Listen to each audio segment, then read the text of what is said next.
এখানে আমি এরকম একটা জালতি মতো নেট নিয়ে নিয়েছি। এর মধ্যে এবার দিয়ে দেব চিড়ে। এখানে আমি হালকা মিডিয়াম চিড়েটা নিয়ে নিয়েছি, খুব মোটাও না আবার খুব বেশি পাতলাও না, মিডিয়াম চিড়েটা এখানে আমি ভাজার জন্য নিয়েছি। এই দেখুন,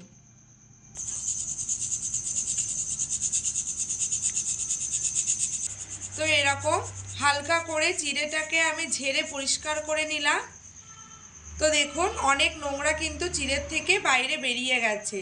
এই দেখুন, বেশ খানিকটা সাদা তেল দিয়ে খুব ভালো করে গরম করে নিয়েছি হাই আঁচে রেখে। এবার এই যে জালতিটা, এটা আমি এখানে বসিয়ে দেব তেলের মধ্যে। এবার আমি 200 গ্রাম চিড়িটাকে অল্প অল্প করে দিয়ে এর মধ্যে ফেলে ভেজে নেব। আঁচটাকে কিন্তু আমি এই সময় মিডিয়ামে করে দিয়েছি। চিড়ে কিন্তু খুব বেশিক্ষণ এরমভাবে রাখার দরকার নেই, চিড়ে খুব দ্রুত ভাজা হয়ে যায়। মোটামুটি 1 মিনিট মতো রাখলেই কিন্তু ভাজা হয়ে যাবে। এখানে 150 গ্রাম কাঁচা বাদাম নিয়ে নিয়েছি, চীনা বাদাম। তো সেগুলোকেও আমি জালতির মধ্যে ফেলে একই রকমভাবেই ভেজে নেব। একেবারে সব দিয়ে দেব না, অল্প অল্প করে দেব, দুবারে ভেজে নেব বাদামগুলোকে। আর বাদামগুলো কিন্তু খুব হাই আঁচে রেখে ভাজলে হবে না, দ্রুত পুড়ে যাবে আর বাদাম কিন্তু তেতো হয়ে যাবে, খেতে একটু ভালো লাগবে না। তো আঁচটাকে মিডিয়াম আঁচে রেখে তারপরে বাদামগুলোকে উল্টে পাল্টে এরকম করে ভেজে নিতে হবে।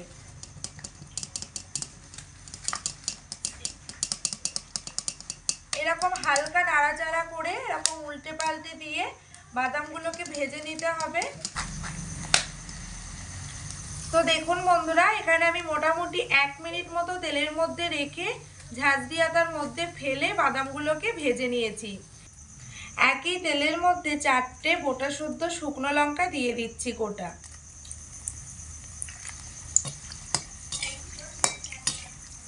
লঙ্কাগুলো খুব লাল লাল করে ভেজে নেব। লঙ্কাগুলোকে এরকম লাল করে ভেজে নিয়েছি। তো বন্ধুরা, একই তেলের মধ্যে আমি এখানে অল্প কিছুটা কারি পাতা ডাল থেকে ছাড়িয়ে পরিষ্কার করে ধুয়ে জল ঝেড়ে রেখেছি, তেলের মধ্যে দিয়ে ভেজে নেব।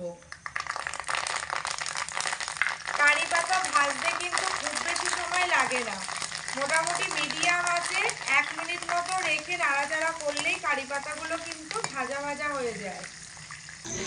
তো বন্ধুরা, এখানে আমার 200 গ্রাম চিড়েতে কিন্তু পুরো বড় থালা একটা ভরে গেছে একদম। এই দেখুন চিড়েগুলো কতটা মুচমুচে হয়েছে, আমি হাত দিয়ে মুঠো করে আপনাদেরকে দেখাচ্ছি। এই দেখুন পুরো গুঁড়ো হয়ে যাচ্ছে, আর শব্দ শুনে নিশ্চয়ই বুঝতে পারছেন যে চিড়েগুলো কতটা মুচমুচে হয়েছে। চিড়ে ভাজার রেসিপি কিন্তু দারুণ একটা রেসিপি, খুব সহজে বাড়িতে থাকা উপকরণ দিয়ে চটজলদি বানিয়ে ফেলা যায়। এবার এর মধ্যে আমি বাদবাকি উপকরণগুলো দিয়ে চিড়ে ভাজাটা তৈরি করে নেব। দিয়ে দিচ্ছি ভেজে রাখা বাদাম। এবার দিয়ে দেব এর মধ্যে ঝুরি ভাজা, কিছুটা পরিমাণে ঝুরি ভাজা দিয়ে দিচ্ছি। আর এখানে আমি কারি পাতাটা কিন্তু 1 মিনিট সময় ধরে ভেজে নিয়েছি মিডিয়াম আঁচে রেখে। কারি পাতাগুলোকে দিয়ে দিচ্ছি। কারি পাতাগুলোকে হাত দিয়ে একটু চেপে মুঠো করে মুচমুচে করে দিতে হবে। এই দেখুন কত সুন্দর এগুলো কিন্তু মুচমুচে হয়ে ভেঙে গেল। এবার আমি এর মধ্যে দিয়ে দেব ভেজে রাখা 2টো শুকনো লঙ্কা, হাত দিয়ে গুঁড়ো করে দেব।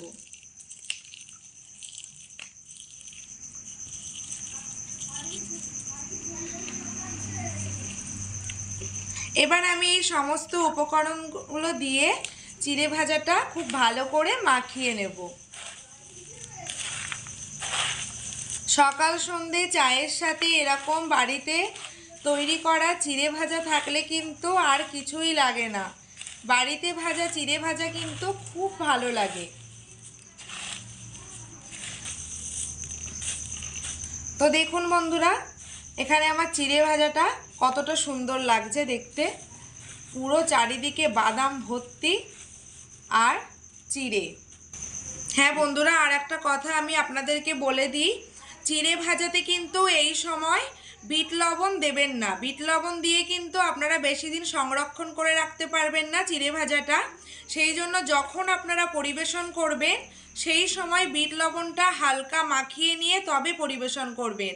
আর তা না হলে কিন্তু খুব দ্রুত চিড়েটা নরম হয়ে নষ্ট হয়ে যাবে।